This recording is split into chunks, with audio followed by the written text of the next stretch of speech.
Hadis adalah ucapan, perbuatan, dan ketetapan dari Nabi Muhammad SAW. Hadis sampai kepada kita melalui jenjang periwayatan yang panjang, mulai dari ulama pembawa riwayat seperti Al-Bukhari, Muslim, dan ulama lainnya, hingga sampai kepada Rasulullah SAW.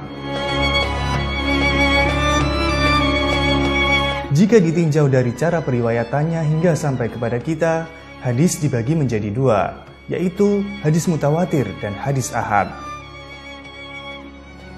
Mutawatir sendiri diambil dari kata tawataro, yang artinya berturut-turut.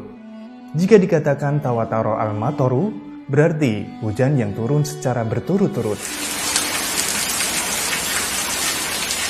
Hadis mutawatir adalah hadis yang diriwayatkan banyak perawi dalam setiap tingkatan sanadnya. Saking banyaknya, secara akal dan adat istiadat, dianggap mustahil perawi yang banyak itu bersekongkol untuk meriwayatkan hadis palsu. Yang dimaksud dengan banyaknya perawi di setiap tingkatan sanad adalah banyaknya perawi dalam sebuah generasi.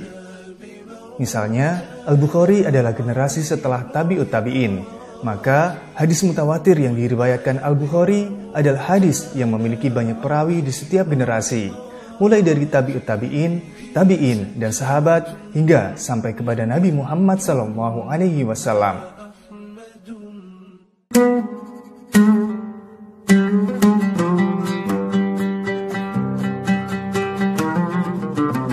Para ulama berbeda pendapat tentang jumlah perawi di setiap tingkatan yang menjadi syarat hadis mutawatir.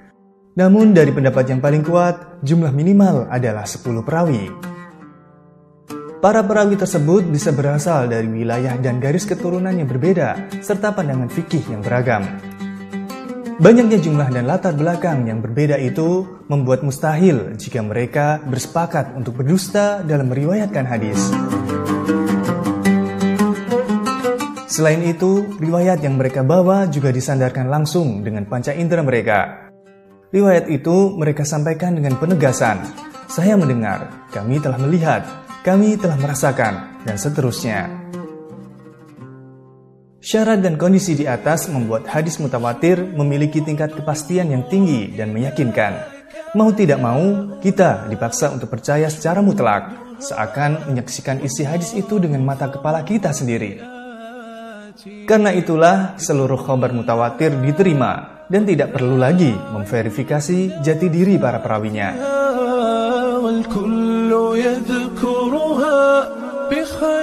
Hadis mutawatir dibagi menjadi dua, yaitu mutawatir secara lafal dan mutawatir secara makna. Mutawatir lafal adalah khabar yang mutawatir dalam lafal dan makna hadisnya. Contohnya adalah hadis tentang ancaman berdusta atas nama Nabi SAW.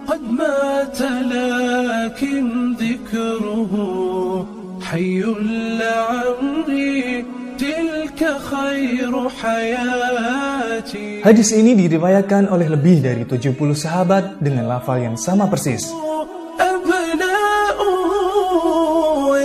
Jenis kedua adalah mutawatir secara makna, yaitu hadis yang mutawatir hanya dalam maknanya saja, bukan termasuk lafalnya. Misalnya hadis tentang mengangkat tangan ketika berdoa.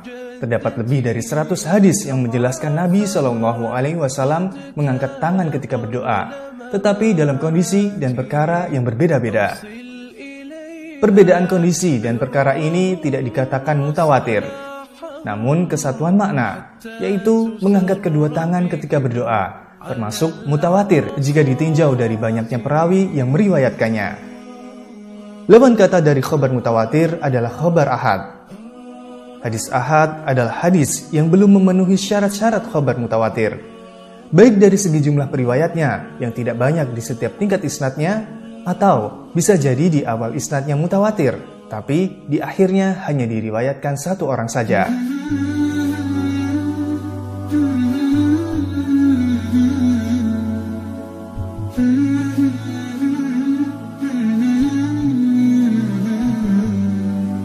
Demikian juga, sebuah khobar tidak bisa dikatakan mutawatir meskipun diriwayatkan ratusan orang. Jika mereka meriwayatkan dengan redaksi, menurut pendapat saya, atau menurut dugaan kami. Bukan dengan saya yang mendengar si fulan berkata, atau kami melihat si fulan melakukan ini atau itu. Khabar ahad dibagi menjadi 3, yaitu masyhur, aziz, dan gharib. Mari kita kupas satu persatu. Khabar masyhur adalah khabar yang jumlah periwayatnya belum mencukupi syarat khabar mutawatir, tapi sudah populer. Contohnya adalah hadis innamal a'malu binniyat.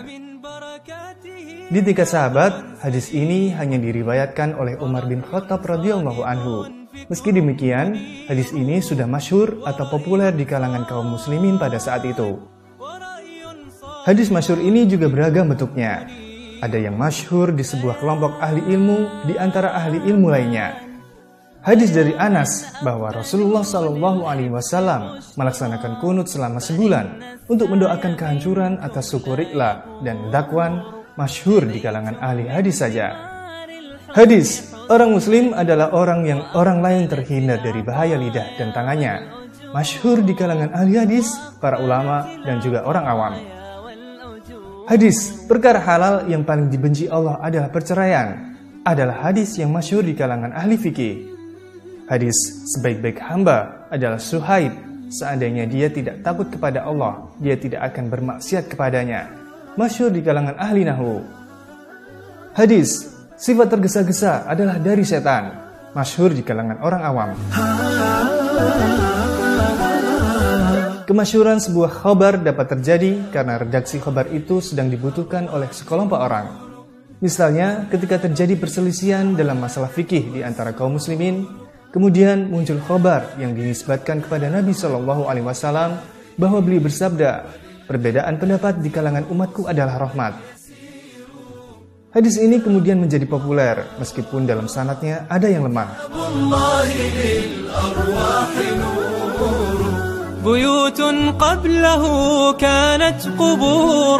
Jenis kedua dari khabar ahad adalah khabar aziz, yaitu hadis yang dalam setiap tingkat sanadnya minimal ada 2 perawi. Meskipun dalam satu tingkatan sanadnya terdapat 3 rawi misalnya, ia tetap digolongkan sebagai hadis aziz, karena yang dijadikan kriteria hadis aziz adalah minimal 2 orang rawi dalam setiap tingkatan sanadnya. Salah satu contoh hadis aziz adalah sabda Nabi SAW, tidak beriman salah seorang dari kalian hingga aku lebih dicintainya daripada orang tuanya, anaknya, dan dari seluruh manusia. Hadis ini diriwayatkan dari Anas oleh Qatadah dan Abdul Aziz bin Suhaib. Dari Qatadah diambil riwayatnya oleh Syu'bah dan Sa'id. Sedangkan dari Abdul Aziz diambil periwayatannya oleh Ismail bin Ulayyah dan Abdul Warith. Jenis ketiga dari khabar ahad adalah khabar gharib, yaitu khabar yang diriwayatkan oleh satu rawi, baik di setiap tingkatan sanad maupun sebagiannya. Gharib dibagi menjadi 2. Jika kesendirian rawi berada di awal sanad, maka ia disebut gharib mutlak. Tetapi jika kesendirian rawi tersebut berada di pertengahan sanad, maka disebut gharib nisbi. Demikianlah 3 macam pembagian khabar ahad, ditinjau dari jumlah perawi yang meriwayatkannya di setiap tingkatan sanad.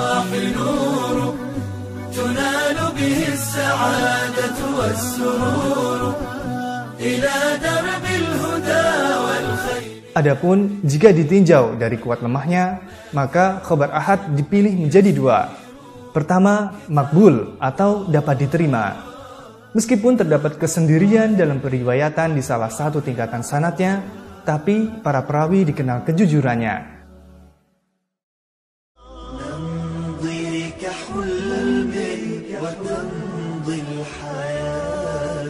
Kedua, mardud atau tertolak. Ini terjadi ketika perawinya tidak memiliki kredibilitas kejujuran yang diakui.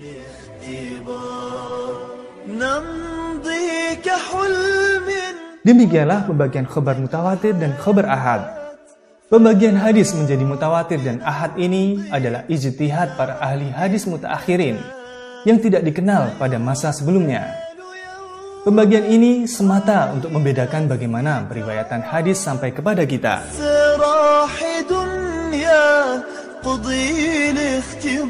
Pemilihan ini menjadi ranah ijtihad yang beberapa ulama hadis masih berselisih terkait definisinya. Misalnya dalam penentuan berapa jumlah minimal rawi yang diperlukan untuk sebuah hadis mutawatir. Pemilihan hadis menjadi mutawatir dan ahad ini biasanya digunakan untuk tarjih, yaitu untuk membandingkan kekuatan dalil di antara dalil lainnya. Tidak sembarang orang dapat melakukan praktik tarjih seperti ini. Perlu bekal yang cukup dari berbagai latar belakang ilmu di luar ilmu hadis itu sendiri. Seperti ilmu ushul fikih, ilmu akidah, dan tentu saja penguasaan yang baik terhadap bahasa Arab itu sendiri.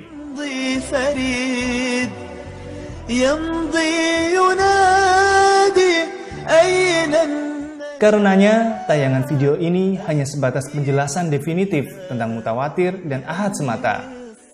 Bagaimana implementasinya dalam praktek di lapangan, tetap harus merujuk pada bimbingan ulama yang berkompeten.